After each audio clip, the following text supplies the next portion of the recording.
Salam sang debaters. Berani bertanya, berani ditanya. Jangan kerja kau hanya bertanya terus.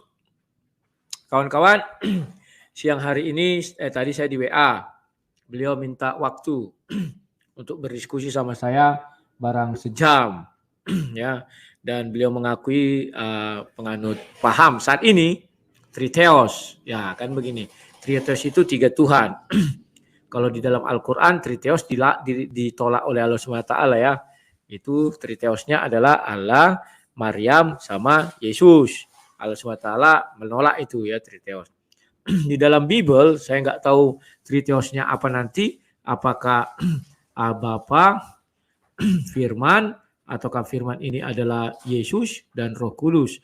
Apakah Roh Kudus ini Roh Kudus, Roh Bapa atau apa, kita nggak tahu. Kita dengarkan aja nanti ya. Karena itu pandangan beliau. Dan beliau juga mengaku orang Kristen.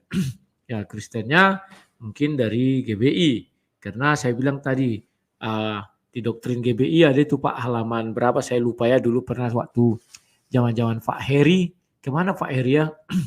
Dulu sering sekali beliau masuk ya, di situ jelas pertama beliau nggak yakin. Setelah saya tunjukkan halaman sekian, di situ dikatakan Allah Bapa, Allah Anak, dan Allah Roh Kudus. Itu kan Triteos. Ya, tetapi si Joshua Tewu dan Gilbert Lumondong itu Wanes dulunya. Sekarang karena Joshua Tewu udah ditendang, tinggal Gilbert Lumondong. Dia mau tak mau, kalau dia tetap Wanes, dia akan ditendang juga, dia kembali ke jalan yang benar. Tetapi kita nggak tahu dalam hatinya bagaimana. Ya, itulah yang pengantar dari saya. Sekarang saya hadirkan beliau, Pak Jody namanya atau Jadi ya.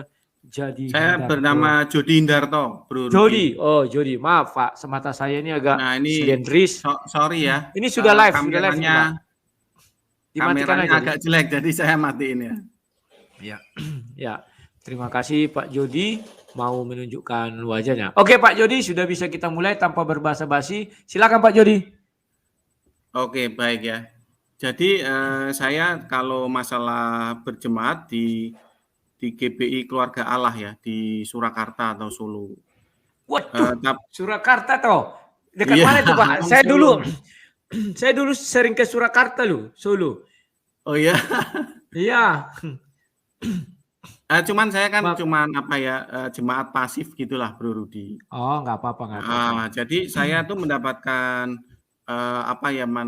pengetahuan tentang Triteos itu ya dari belajar-belajar dari internet, muscle knowledge-nya ya dari para YouTuber gitu. Lalu Siap. Oke, silakan. Coba ceritakan apa yang Bapak ketahui tentang Triteos, kenapa Bapak memilih Triteos. Silakan Pak. Oke, baik ya. Karena saya lihat ini ada satu link ya, satu link itu maksudnya satu benang merah. Benang merah kenapa kok terjadi polemik ya, polemik atau istilah pergolakan di masa lalu, di zaman bapak-bapak gereja di abad Samsu. Lalu kemudian saya coba teliti, ya memang ternyata ada 4 corak eksegesis hakikat Allah. Yang pertama corak Ones ya, corak Ones Praxeas. Lalu yang kedua corak Homoousios, yang ketiga corak subordinat, yang keempat corak Unitarian. Lalu saya mencoba menimbang-nimbang di antara 4 corak eksegesis hakikat Allah itu, saya memilih subordinat Tertullianus atau subordinat Eusebius Caesarea yang melawan Homoousios Athanasius atau boleh disebut Homoiousios. Nah, Homoiousios itulah yang menjadi channel saya begitu. Nah, lalu kemudian saya setelah menimbang-nimbang, saya mengambil keputusan untuk membuat konten di YouTube dengan tema Homoiousios atau doktrin subordinat. Nah, Triteos itu adalah merupakan sebuah konsekuensi logis dari silogisme yang memiliki corak doktrin subordinat ya. Beberapa channel yang menjelaskan mengapa corak subordinat itu memiliki risiko doktrin Triteos itu adalah YouTuber Albert Rumampo ya, dengan judul Erastus Sabdono, seorang Trinitarian menjawab Dr. Wimpi Lenturan, itu menit ke-11 ya. Dia juga menjelaskan bahwa adanya silogisme triteos.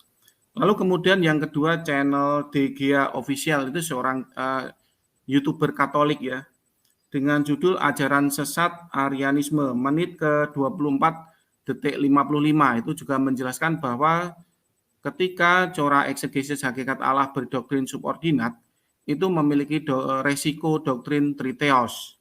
Lalu kemudian channel Alkitab Berkata, itu narasinya dibawakan oleh Pak Wempi Linturan dengan judul Trinitas Ortodoksi vs Trinitas Neosubordinasi, menit ke-29 detik ke-20.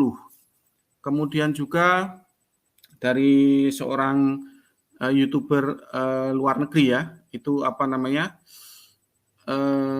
hambanya yang bernama Jaime Mateas, itu yang dengan konten berjudul Tertulian Influence, itu kurang lebih di menit ke-7, itu juga menjelaskan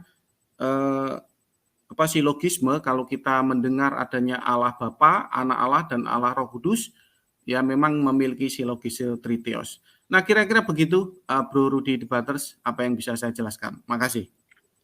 Oke, terima kasih Pak Jody Hindarto. Nah, sekarang tolong dijelaskan triteos yang Bapak imani itu bagaimana, yang Bapak sekarang lagi gali, agar kami tahu apakah di situ Bapa, Anak dan Roh Kudus, atau Bapa, Firman, atau Roh Tuhan. Bapak bisa membedakannya Roh Kudus dengan Roh Tuhan? Oh, baik Pak. Halo? Tapi ini share bisa Bro Rudi ya? Bisa. Sharekan baik. aja nanti ku tampilkan. Saya coba klik ya. Semoga Kalau bisa. enggak nanti bilangkan aja ayatnya berapa, saya yang sharekan. Enggak, kalau ayat nanti agak kesulitan, Bro Rudi. Kenapa? Enggak pakai ayat? Enggak, gini nanti misalnya. ada ayatnya. Nanti apa? Sebentar, share screen.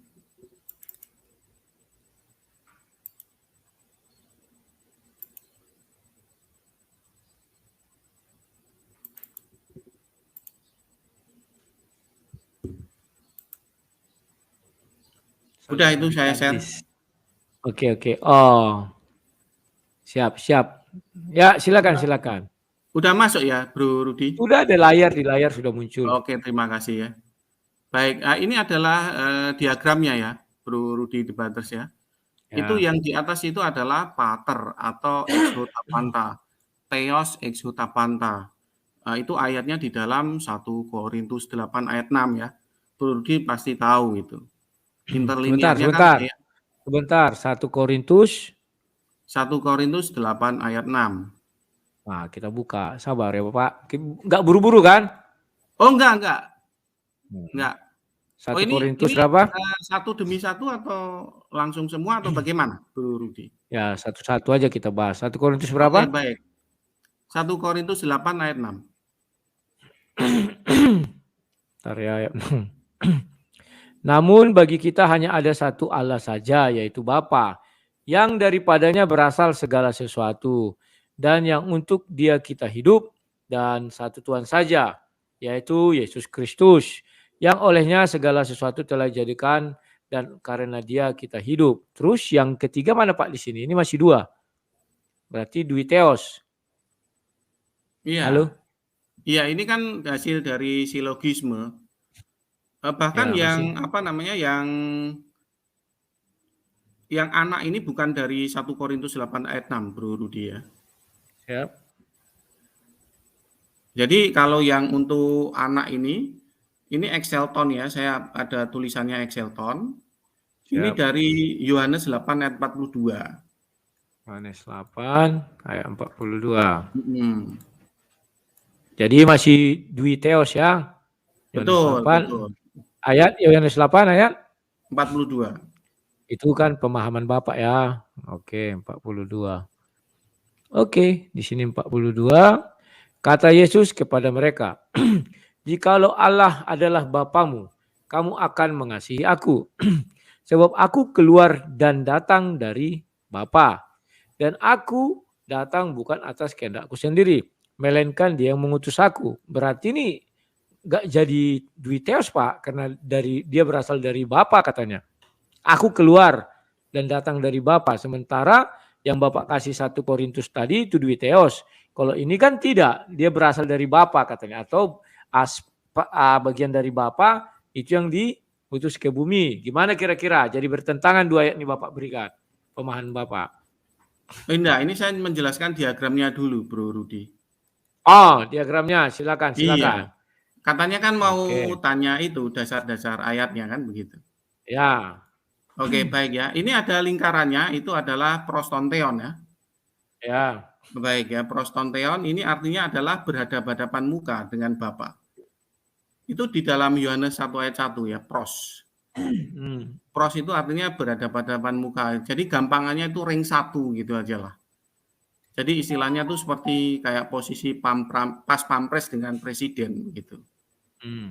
Nah gitu. Jadi awal mulanya posisi daripada Sang Firman atau Hologos ya sesuai dengan prolog Rasul Yohanes 1 ayat 1 memang prostonteon. Jadi ada 2 theos di situ. Jadi anak itu ada di depan muka begitu, di depan muka Bapa begitu. Prostonteon. Nah, anak Allah itu keluar dari Bapa itu maksudnya keluar dari prostonteon ini. Karena keluar dari prostonteon inilah kata yang dipakai itu exelton. Exelton ya. Exelton itu keluar dari teritorial. Nah, itu berbeda dengan Roh Kudus. Roh Kudus itu memakai apa istilahnya tuh interlinearnya pakai ekorme. Sebentar Pak. Ya, baik. Apakah Bapak bisa pahami beda Roh Kudus dengan Roh Bapa itu?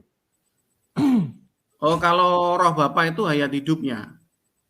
Kalau Roh Kudus itu roh yang keluar dari Bapa. Oh, coba Bapak jelaskan Kejadian 1 ayat 1 sama 2 biar kita lebih jelas ya. Karena kalau kita tidak punya dasar Pak, apapun yang Bapak bilang ini ya secara teoritis menurut Bapak sudah oke. Tetapi kan kita harus kembali kepada Alkitab itu sendiri. Nah, coba saya bukakan ya. Nah, ini. Di sini sudah ada 2 Pak. Karena biar jangan keliru-keliru kita Pak. Kejadian 1. Kejadian 1 ayat 1 pada mulanya Allah menciptakan langit dan bumi. Baru Kejadian 1 ayat 2 bumi belum berbentuk dan kosong. Gelap gulita menutupi samudera raya dan roh Allah melayang-layang di atas permukaan air. Nah, kalau Bapak bicara triteos, saya kurang paham, tolong Bapak jelaskan. Apakah ini bisa dikatakan menjadi triteos itu Allah itu sendiri, itu Tuhan, satu Tuhan, roh Allah itu sendiri satu Tuhan, dan firman Allah itu sendiri satu Tuhan. Atau bagaimana? Coba dijelaskan ini Pak. 3 ini, kan pas 3. Kalau untuk yang di Kejadian 1 ayat 1 sampai 3 itu kalau kita menyimak dari eksegesisnya Theophilus Antiochia ya atau apa namanya bapak-bapak gereja itu eksegesisnya itu adalah Bapa, Firman dan Hikmat. Itu hampir apa simetris itu Bro Rudi dengan eksegesis Bapak gereja Theophilus Antiochia. Jadi apa yang dinarasikan di dalam Bapa, Firman, dan Hikmat itu adalah satu pribadi dengan 3 aspek. Satu pribadi dengan 3 aspek. Jadi Bapa, Firman, dan Hikmat. Lalu kemudian di dalam... Sekarang Bapak mengatakan dari satu pribadi dengan 3 aspek. Lah terus triteosnya di mana? Karena itulah pertama sekali Tuhan memperkenalkan dirinya. Kejadian 1 ayat 1, ayat 2, dan ayat 3. Oh baik, kalau yang di Kejadian 1 ayat 1 sampai 3 itu 3 manunggalnya Elohim itu Bro Rudi. 3 manunggal berarti Tritunggal atau berarti Bapak paham Tritunggal apa Triteos? Oh saya Triteos Bro Rudi. Lah, lantas Triteos itu di mana mulai diperkenalkan? Triteos itu kan silogisme dari apa yang dinarasikan oleh Tuhan Yesus Kristus tentang Bapa, Anak, dan Roh Kudus. Berarti sebelum Yesus Kristus datang, Triteos belum ada, masih Tritunggal. Triteos belum ada narasinya. Oh, iya betul. Berarti Triteos belum ada, berarti Tritunggal menjadi Triteos gitu atau gimana kira-kira? Tritunggal dari Elohim kalau yang di Perjanjian Lama, Kejadian 1 ayat 1 sampai 3. Ya, Tritunggal. Tritunggal ini berubah menjadi Triteos gitu, Pak. Oh enggak, Terus? Tritunggal ya tetap Tritunggal. Nah, lantas Triteos ini dari mana gitu loh? Loh, Apakah Triteos firman tadi Tuhan itu ini diagramnya sudah saya kasih tadi. diagram yang Bapak berikan saya lihat masih diagram Tritunggal itu, Pak. Oh, kalau saya karena sudah memiliki hayat hidup yang mandiri itu, Bro Rudi. Ya, Bapak membilang memiliki hayat hidup yang mandiri. Tetapi saya tanya Bapak, ya kan? Kalau memang Triteos, Bapak bilang ada setelah Yesus datang. Nah, kalau memang itu yang terjadi, berarti Tuhan itu bisa berubah dari Tritunggal menjadi Triteos gitu.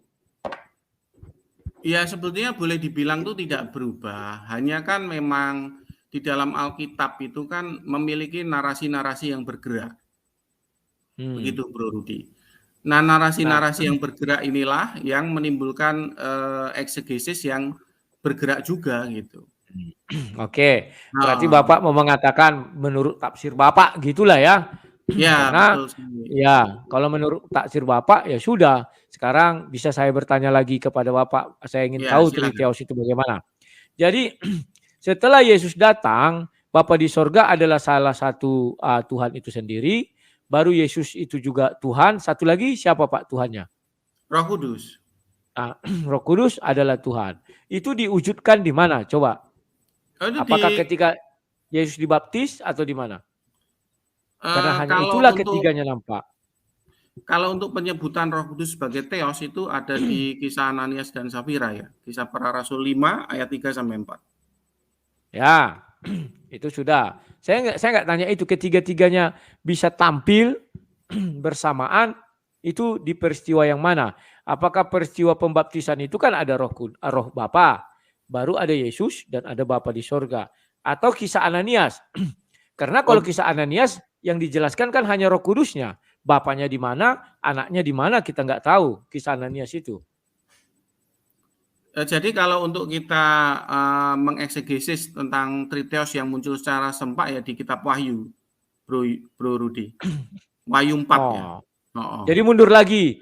Tadi ketika zaman Yesus, sekarang mundur lagi ketika Wahyu. Nanti setelah hari kiamat, begitu baru jadi Triteos. Loh, kita kan hanya terbelenggu dari ayat-ayat yang ada. Ya. Jadi ayat yang ada lalu kita tafsirkan gitu. Tapi jadi kan yang kamu tanya itu kan bagaimana Triteos itu memiliki hipostasis yang secara serempak. Nah, hipostasis yang secara serempak itu ada di kitab Wahyu ya. Mulai dari Wahyu 4 ya, kalau tidak salah. Berarti Bapak menolak ketika Yesus dibaptis itu, bukan itu Triteos? Bukan. Matius 3 itu bukan Triteos? Bukan. Itu bukan. Saya tertarik. Betul, bukan apa ya, bukan narasi Triteos untuk ketika pembaptisan itu. Wahyu 4 ya. Iya, betul. Monggo silakan. Yang mana sini Triteos? Saya ingin tahu. Nah, jadi Wahyu 4 itu kan mulai dari narasi ada seseorang yang duduk di tahta. Wahyu 4 ayat 2 ya. Wahyu 4 ayat 2 ya. Itu ada yang duduk di tahta ya. Ya itu. Segera aku dikuasai oleh roh dan lihatlah sebuah tahta terdiri di surga. Dan tahta itu duduk seorang. Nah, seorang di sini adalah imanensi dari Allah Bapa. Siap. Satu lagi. Nah, lalu kemudian anak domba itu diberikan gulungan kitab. Nah, cuman ayatnya saya lupa ya, itu selanjutnya itu. Oke, terus roh. Lalu kemudian roh itu adalah Wahyu 5 ayat 4 ya, kalau tidak salah ya, atau ayat 2.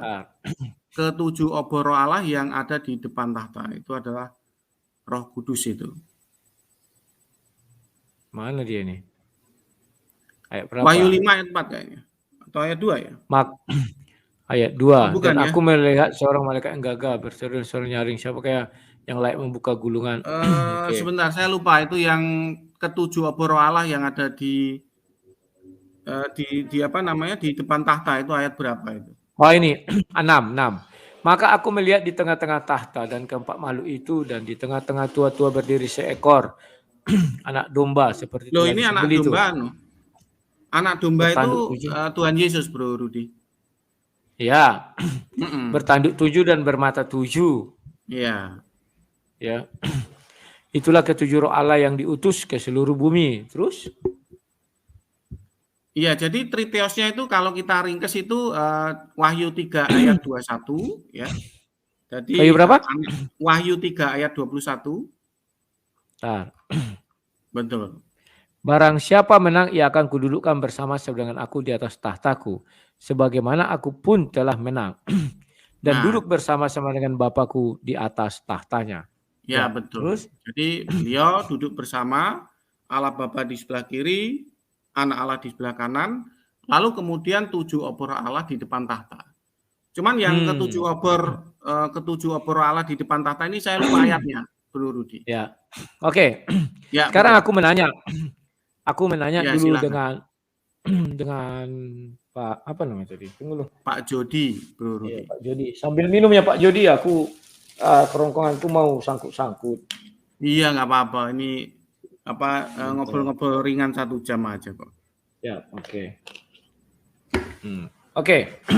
Tadi kita sudah berbicara ternyata Triteos itu duduknya ketika di kitab Wahyu. Maka sebenarnya mengenai tahta itu kan sudah ada di dalam kitab Kisah Para Rasul pun sudah ada. Bahwa Yesus dikatakan duduk di sebelah kanan Allah Bapa yang Maha Kuasa. Nah, kedudukan di sana, kalau menurut Pak Jody, itu adalah memang kedudukan yang terpisah. Kan demikian ya. Dan Ya, Bro, betul sekali. ya, dan kedudukan yang terpisah, baru di depannya ada roh Bapa itu 7 sendiri. obor Nah, Allah, ya betul. ya. Sekarang aku mau bertanya, kita kembalikan ke dalam perjanjian lama. Apakah itu juga sama perjanjian lama itu Triteos atau bagaimana? Kalau perjanjian lama itu tentang keesaan Elohim. Keesaan Elohim itu kalau dari eksegesis Bapak Gereja Theophilus ya, itu Elohim, Firman, dan Rohnya. Ya. Itu. Sekarang Itu 3 kalau sudah manunggal.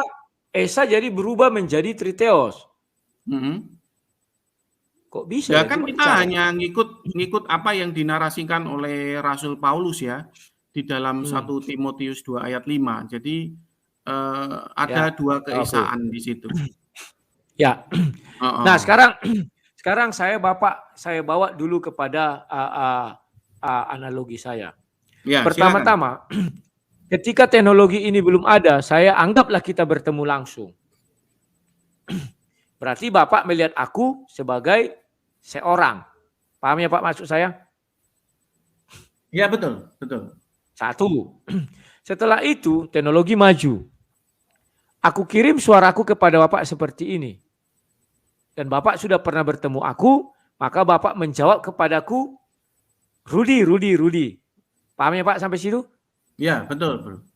Oke, Bapak udah paham. Berarti yang Bapak bilang si Rudi itu adalah suaraku, karena suaraku bersama-sama dengan aku. Ya. Di situ paham ya Pak ya? Nah, Ya. dan suara ini ada karena ada roh yang menghidupkan. Paham ya Pak? Ya. Nah, sekarang makin maju lagi teknologi. Kukirimlah citraku kepada Bapak. Nah, setelah ada citraku, maka Bapak melihat wujudku yang dulu pernah Bapak lihat. Tetapi bukan dalam wujud daging yang asli yang waktu pertama kali kita ketemu. Tetapi sudah wujud digital. Ya. Berarti Bapak mengatakan bahwa ketika Bapak melihat wujudku yang digital ini, kami sudah dui tunggal. Begitukah? Kalau berupa wayang itu ya tetap sifatnya hermogenis itu, doktrin hermogenis itu, Bro Rudi. Ya, saya nggak nanya itu. Ya, gimana? Biar banyak pendengar pemirsa mengerti, saya menggunakan bahasa yang gampang. Sekarang menurut Bapak, apakah kami ada 2? 1, Bro Rudi. 1. Nah, iya, betul. Kenapa Bapak tadi mengatakan bahwa Yesus dan Bapak jadi 2? Karena di dalam Yohanes 5 ayat 26 kan anak dan Bapa memiliki hayat hidup yang mandiri. Siap. Apakah menurut Bapak yang saya utus ke Bapak ini digital saya tidak memiliki hayat hidup yang mandiri? Menurut saya tidak, Pak. Itu sekedar wayang. Kenapa sekedar wayang? Dia bisa hidup memiliki roh. Cuman Kan saya bukan disetir, Tuhan. Perlu disetir diingat saya dari bukan Tuhan. kan disetir dari itu yang monarki fathers-nya. Ya, kalau Mm-mm. itu seperti saya.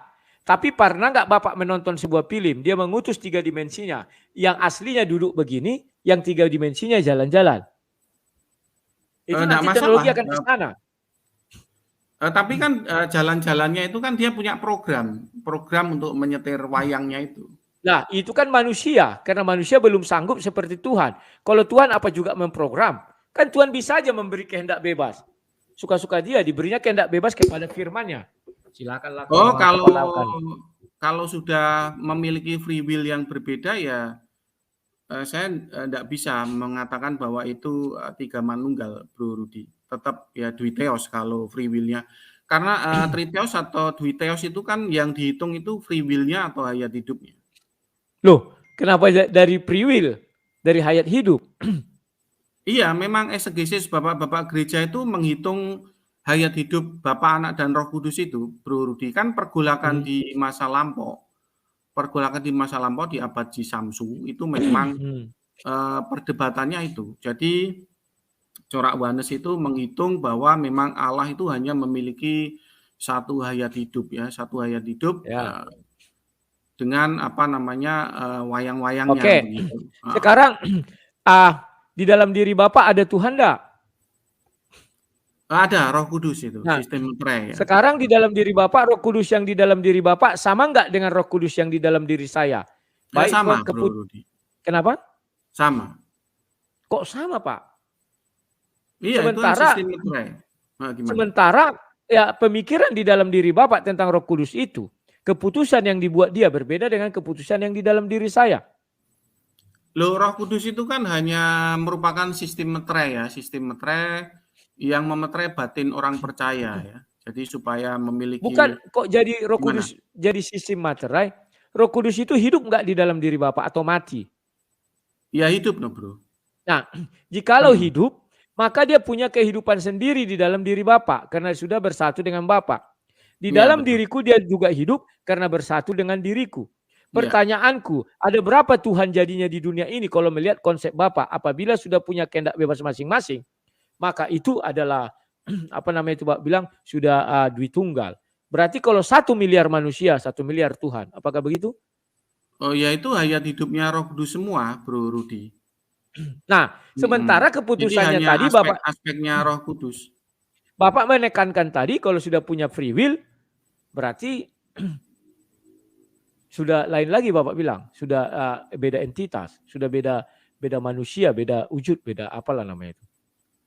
Iya, jadi panjenengan dan saya itu kan memiliki free will yang berbeda. Nah, kalau Roh Kudus itu hanya sistem metre di dalam batin orang percaya. Jadi dia tidak mendominasi. Sedangkan Roh Kudus bisa keluar masuk loh Pak. Hati-hati. Jadi Roh Kudus bisa meninggalkan kita loh. Bisa datang. Artinya dia punya kehendak juga untuk masuk dan punya kehendak untuk keluar. Iya, itu betul sekali. Nah, situ saja sudah ada kehendak namanya. Kenapa Bapak bilang dia hanya materai? Oh, maksudnya tuh sistem metre. Jadi di samping apa namanya triteos itu memiliki hayat hidup yang mandiri, lalu kemudian dari 3 teos ini memiliki peran yang mandiri dalam perannya gitu. Jadi kalau anak Allah memiliki peran sebagai hipostasis sebagai raja ya di surga. Kalau Allah Bapa memiliki peran sebagai prima causa. Ya, betul. Saya sudah paham menurut Bapak. Ya. Sekarang Bapak mengatakan ketika saya mengutus digital saya ini dan dia bisa memiliki pengetahuan sendiri, katakanlah saya bagaimana caranya, entah saya kirim program sama dia sehingga dia bisa melakukan sendiri, maka kami menjadi 2. Apakah begitu? Ya, kalau sudah memiliki hayat hidup mandiri ya memang 2 itu, Bro Rudi. Menjadi 2. Oke, betul. Sekarang saya kembalikan dia kepada saya. Apakah kami menjadi 2? Saya matikan dia. Kan itu firman menjadi manusia. Sekarang menjadi digital. Digital itu saya kembalikan kepada saya. Apakah kami menjadi 2? Loh, kalau digital itu kan akun itu kan ya kamu yang nyetir itu, Bro Rudi. Ya, demikian juga Demikian juga ketika dimatikan, arti mati di sini kembali kepada yang punya firman. Saya matikan begini. Kan Bapak Iya. yang menyetel. Bapak yang menyetel Yesus. Dimatikan. Iya, wayang. Dalam artian ditarik kembali firman itu seperti Yesaya 55 ayat 11. Sekarang ini saya tarik kembali kepada saya. Apakah kami tetap dua? Satu, Bro Rudi. Nah, satu. Terus bagaimana Bapak menjelaskan itu? Ternyata digital saya yang saya kirim kepada Bapak tadi bisa saya tarik kembali kepada saya sehingga kami menjadi satu. Kemudian saya ambil misalnya, tapi saya bukan Tuhan ya. Kalau Tuhan kan suka-suka hati Tuhan. Suaranya itu dikeluarkannya lagi pada hari akhir. Dibuatnya di atas kursi, duduk. Duduk kau sini. Ya, itu seperti yang tadi saya bilang, Bro Rudi, seperti Yohanes 5 ayat 26 ya. Jadi dari hayat hidup, kemandirian hayat hidup itulah ya kita menghitung ya, bersilogisme. Jadi Bapa memiliki hayat hidup yang mandiri, kemudian anak memiliki hayat hidup yang mandiri. Jadi ada dua teos. Yohanes 5 ayat 26. 26. Iya, Bro. Oke. Dikatakan sini. Sebab sama seperti Bapa yang mempunyai hidup dalam dirinya sendiri, demikian juga diberikannya untuk anak mempunyai hidup dalam dirinya sendiri. Sekarang saya memberikan kehidupan saya kepada the Batman.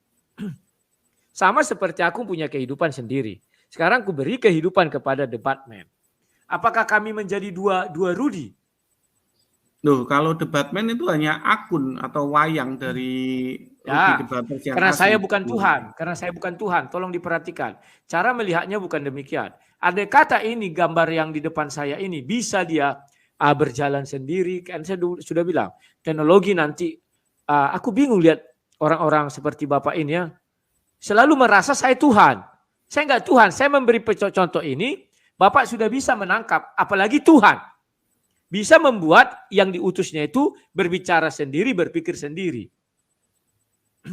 Iya, Firman-Nya tapi kan yang keluar dari dalam dirinya bisa dibuatnya, diutusnya kepada Bapa sesuai gambaran dia. Berbicara sendiri, dia hanya melihat begini loh. Misalnya dia santai-santai sini. Kemudian yang di depannya itu layarnya berbicara apa segala macam, seluruh kehidupan sehari-hari. Gimana? Iya, baik. Dapat Bapak bayangkan? Jadi begini, Bro Rudi, kalau kita eksegesis di dalam Filipi 2 ayat 7 kalau tidak salah ya. Coba Filipi kita 2, ntar ya. Mm-mm. Jadi yang tadi udah bisa kujawab ya. Sebab sama seperti Bapa mempunyai hidup dalam dirinya sendiri. Demikian juga diberikannya. Anak mempunyai hidup dalam. Jadi atas kehendak Bapa anak itu bisa hidup. Atas kehendak Bapa firman-Nya yang menjadi manusia ini bisa memiliki hidup sendiri. Paham ya? Berarti dia adalah bagian dari Bapa itu sendiri. Sama seperti saya. Saya tidak Tuhan. Kalau saya Tuhan, sekarang saya utus kepada Bapak the Batman. Terus saya beri dia kehidupan. Bisa, ini kan kehidupan, dia hidup. Ya. Terus saya beri dia apalagi sini, hidup sendiri, demikian Anda mempunyai hidup. Tetapi saya karena terbatas, saya tidak bisa memberi dia hidup. Maksudnya hayatnya itu. Tetapi kehidupan saya beri karena ada roh. Maka dia hidup. Kan bergerak-gerak ini yang sama Bapak. Tetapi dia tidak bisa melakukan tindakan sendiri karena saya manusia biasa. Kalau Tuhan kan bisa. Ya, nah, itu udah paham ya Pak ya? Oke, berarti tidak dua ya. Tapi secara materi. Halo, Bro Rudi. Oh, jebret itu. Halo, sinyalnya toh. Jebret toh, Bro. Halo, sorry. Mati dia, nggak tahu kenapa tadi. Ya, tunggu. Itu jebret itu sinyal kayak gitu. Bukan sinyal apa mungkin. Ntar. Oke. Sampai mana tadi ya? Bapak buat Timotius berapa? Soalnya Filipi Bro Rudi. Filipi 2 ayat 7. Ya. Ntar, Filipi 2 ayat 7. Filipi 2 ayat 7. Melainkan telah mengosongkan dirinya sendiri dan mengambil rupa seorang hamba dan menjadi sama dengan manusia. Dari ayat 5 lah aku baca. Tunggu ayat 5. Sampai ke 8, Bro Rudi. Hendaklah kamu dalam hidupmu bersama menaruh pikiran dan perasaan yang terdapat juga dalam Yesus Kristus. Yang walaupun dalam rupa Allah tidak menganggap kesetaraan dengan Allah itu sebagai milik yang harus dipertahankan. Saya jelaskan dulu Pak.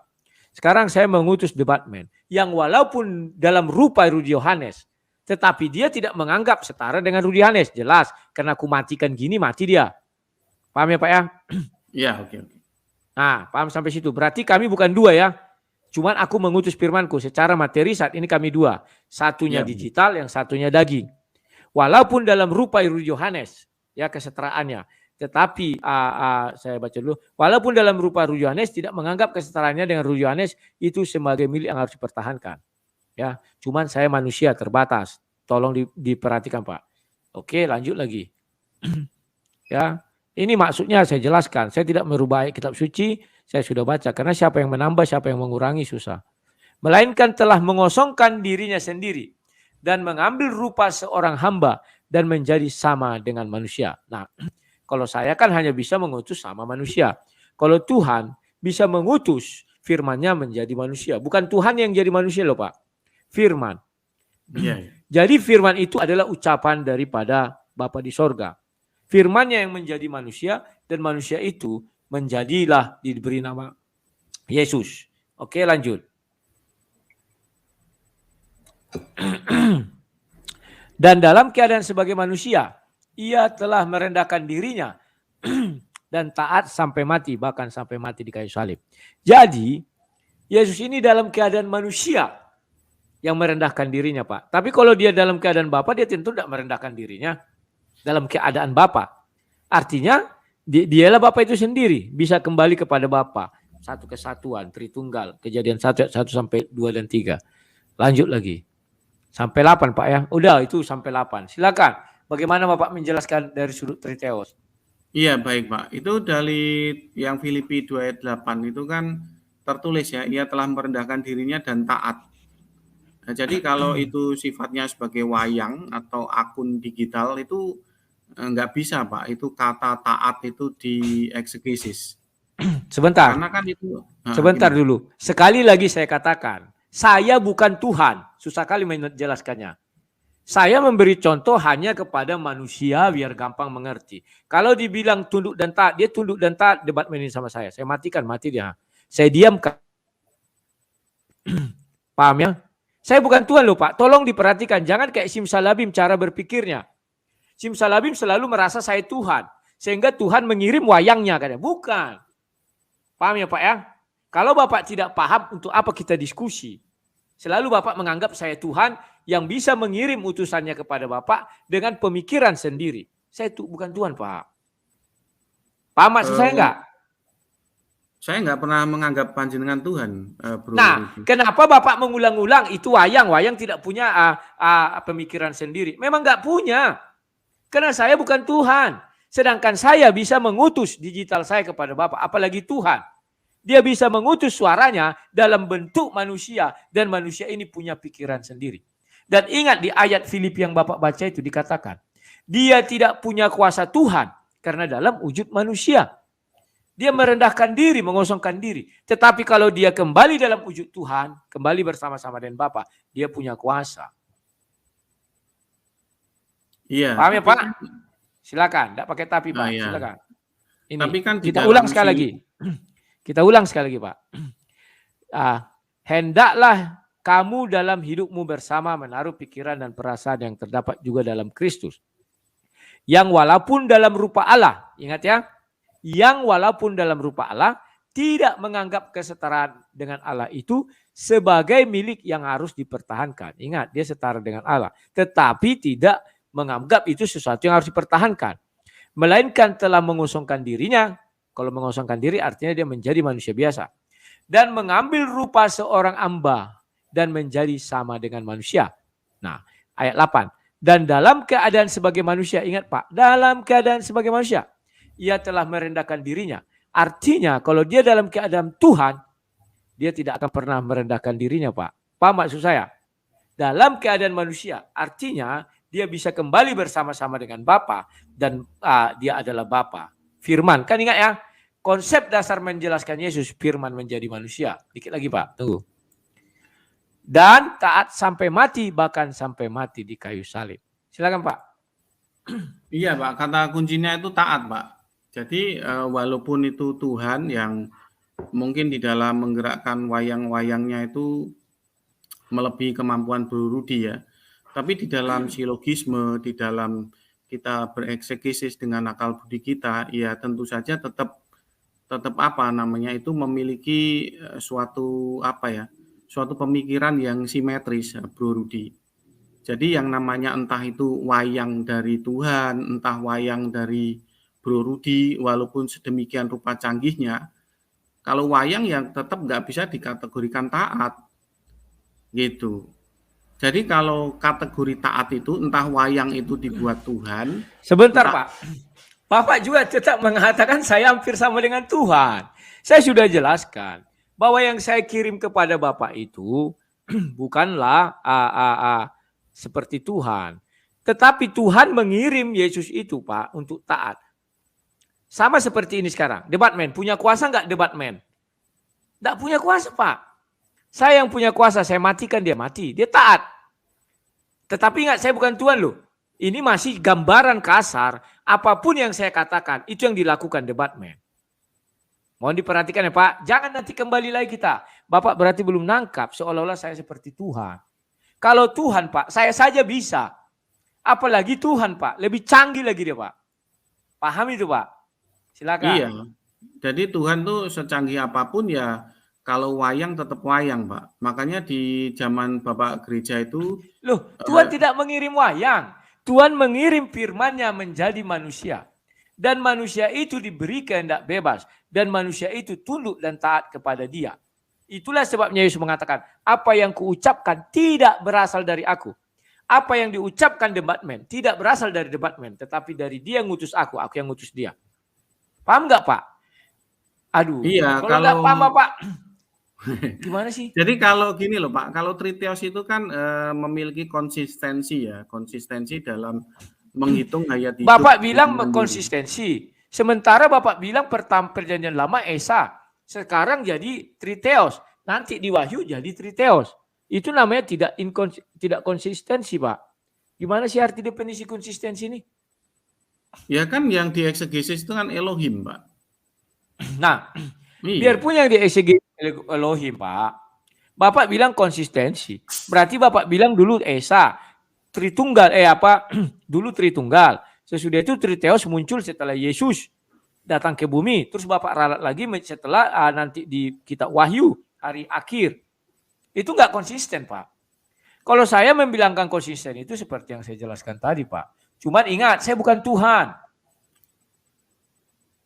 Iya, jadi walaupun entah manusia entah Tuhan itu doktrin-doktrin Bapak gereja itu memang terbelah Pak. Terbelah ya. Kalau terbelah jadi, saya tahu. Memang terbelah.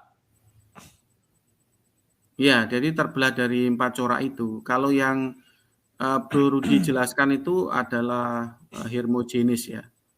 Jadi hermogenes itu adalah corak dari apa ya? Corak dari homousios yang menekankan keesaan Allah gitu. Itu doktrin hermogenes itu. Nah, kira-kira kurang lebih seperti itu. Apa yang Bro Rudi narasikan itu simetris dengan penjelasan Bapak gereja yang kita kenal dengan doktrin hermogenes. Gitu Bro Rudi. Oke, saya hanya bisa sampai situ saja. Karena apa yang saya katakan Bapak pun tidak nangkap, ngapa kita lanjutkan? Oke Pak, terima kasih atas masukannya. Biarlah penonton yang menilai ya, karena saya bukan Tuhan. Oke, selamat siang. Gitu aja Pak ya. Sampai jumpa. Ya, terima kasih kesempatannya Pak untuk tampil di channelnya Bro Rudi. Siap. Channel Bapak apa namanya? Oh, Homoiousios. Oke, Homoiousios katanya. Ada I-nya terima kasih. Homoiousios gitu. Oh, Homoiousios. Oke. Terima kasih Pak Jody. Sampai jumpa. Kawan-kawan, itulah penggalian Pak Jody ya, enggak apa-apa kawan. Kalian setiap punya dalil harus diuji, baru dalil kalian itu bisa nanti menjadi satu ya pilihan bagi orang lain. Siapa yang mendalilkan harus dia yang membuktikan ya kawan-kawan ya. Cuman memang ada kesulitan tersendiri. Sama nanti dengan kayak ketika bicara Yesus ini memang unik kawan. Kalau Verbum Veritatis mengatakan nanti di surga itu hanya ada satu tahta. Kalau mengenai tahta, saya sependapat dengan Pak Jody tadi. Kalau satu tahta jadi oneness. Kalau dua tahta nanti dibilang triteos. Inilah rumitnya kawan. Tetapi mereka tidak tahu kata kuncinya. Ketika pada hari penghakiman itu terjadi kawan. Kalau sekarang Yesaya 53 ayat 11 yang berlaku. Firman kembali kepada pemilik firman. Saya sudah beri contoh tadi. Ini saya kembalikan. Ini digital saya debatman, saya matikan. Saya kembalikan kepada saya.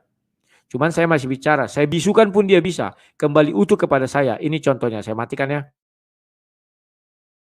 Itu kembali kepada saya, dia nggak bisa apa-apa. Sudah ya. Tetapi lagi-lagi mereka tidak mengerti apa yang saya sampaikan. Seolah-olah Tuhan itu seperti saya, hanya ngirim wayang. Tidak kawan. Saya saja bisa mengirim, tapi hanya sebatas itu. Tuhan lebih dari situ.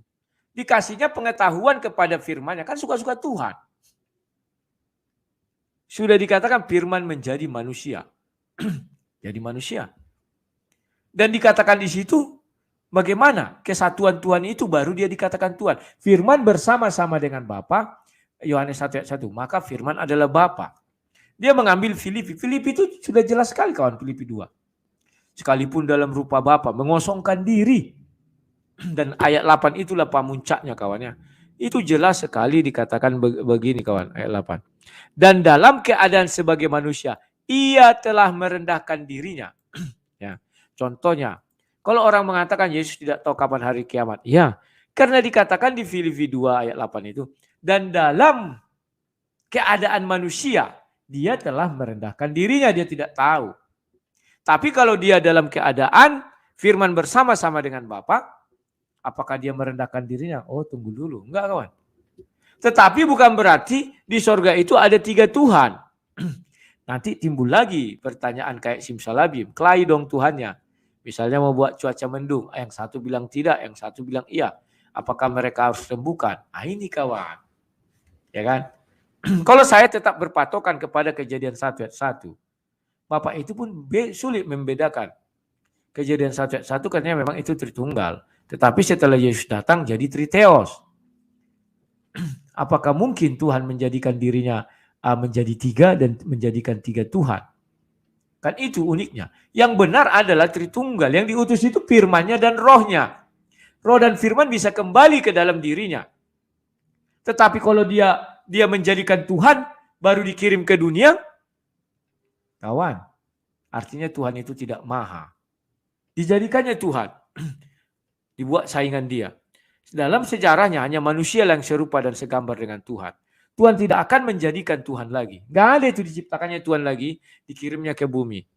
Diciptakannya Tuhan lagi misalnya dikirimnya ke Pluto. Gak ada itu kawan. Jadi apakah harus dimatikan Tuhan-Tuhan ini? Siapa yang lebih kuat kekuasaannya? Nanti itu lagi kalau Triteos. Justru yang bisa menjawab itu Tritunggal kawan. Firman-Nya diutus menjadi manusia titik. Justru yang mengatakan apa bisa taat kalau dia punya kehendak. Justru kalau Yesus itu Tuhan, sesama Tuhan tidak bisa taat kawan. Inilah yang kubilang mereka membaca kitab tapi tidak mengerti artinya. Ini Filipi 2 ayat 8. Ia telah merendahkan dirinya dan taat sampai mati bahkan sampai di kayu salib. Kalau Yesus itu adalah Tuhan, maksudnya Triteos, ingat ya, dia bukan Tuhan yang firman menjadi manusia. Inilah hebatnya bicara Bibel. Kalau ku jelaskan gini orang pusing. Padahal sudah gampang menjelaskannya. Firman menjadi manusia. Firman bersama-sama dengan Allah, maka firman adalah Allah. Kalau oneness, Bapa di sorga yang turun menjadi manusia. Itu oneness. Kalau Triteos, Bapa menciptakan satu lagi Tuhan dan menurunkannya ke bumi. Itulah namanya Yesus. Paham ya kawan-kawannya? Tidak mungkin Yesus mau mati. Masa Tuhan bisa dibunuh? Kalau Triteos, tetapi yang benar Yesus itu manusia, bukan Tuhan pada saat di bumi itu ya. Kayak mana aku menjelaskannya? Nanti kalian keliru-keliru. Ya, pada saat Yesus di bumi, dia itu daging. Firman yang menjadi manusia, firman yang dikirim Bapa menjadi manusia. Kapan firman itu menjadi Tuhan? Makanya selalu saya kalau diskusi saya bilang, wah Yesus itu manusia atau Tuhan? Coba jelaskan. Lihat konteksnya. Ketika Yesus jadi daging, Iya, dia manusia biasa. Itulah sebabnya seluruh urusan makan, minum itu manusia. Tetapi dibilang di Yohanes 1 ayat 1, firman bersama-sama dengan Bapa, maka firman adalah Bapa. Ketika dia bicara tentang kerohanian, kerajaan sorga, ya Bapa itu sendiri yang berbicara, Bapa sendiri yang melakukan. Paham nggak kalian? Sementara kalau Triteos lain lagi kawan. Memang diciptakan Tuhan oleh Tuhan, terus diutus ke bumi. Jadi lihat dia Tuhan di bumi. Sehingga kemanusiaannya tidak ada harusnya. Tetapi Yesus kemanusiaannya ada. Ini mereka nggak bisa paham. Kalau Yesus itu diutus langsung ke bumi, Tuhan menciptakan Tuhan terus diutus ke bumi, itu duanya dui theos ya, karena satu lagi Roh Kudus diutus ke bumi. Jadilah dua Tuhan, Tuhan di bumi dan Tuhan di sorga. Yesus tentu tidak ada kemanusiaannya. Maka ketika dia ditangkap, masa Yesus tidak menyerahkan diri? Masa Tuhan bisa ditombak? Tombak apa yang bisa menombak badannya sehingga berdarah? Nggak ada kawan. Jadi yang benar adalah firman menjadi manusia. Itulah sebabnya di dalam diri Yesus ada manusianya, itulah daging. Dan ada ketuhanannya, itulah firman. Maka Yohanes 1 ayat 1 mengatakan, firman bersama-sama dengan Bapa, maka firman adalah Bapa itu sendiri. Paham ya kawan-kawan? Itu suara apa? Tolong.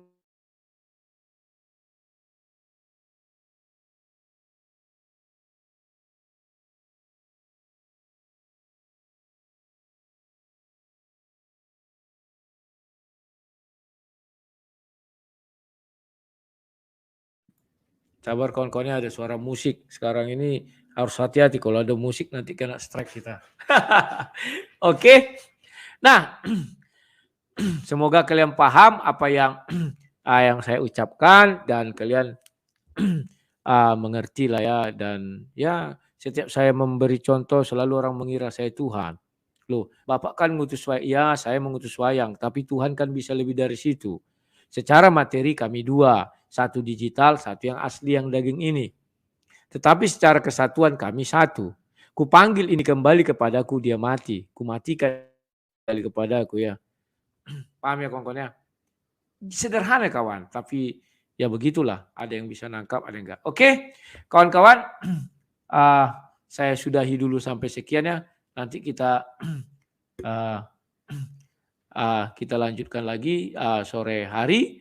Saya mau ke proyek, harus diawasi terus ya kawan-kawan ya. Sudah mulai ada kecepatan dalam bekerja. Semoga cepat selesai dan doakan kalian kawan. Proyek ini jangan jadi proyek mangkrak nanti seperti Hambalang. Oke, sekian dan terima kasih. Salam sang debater.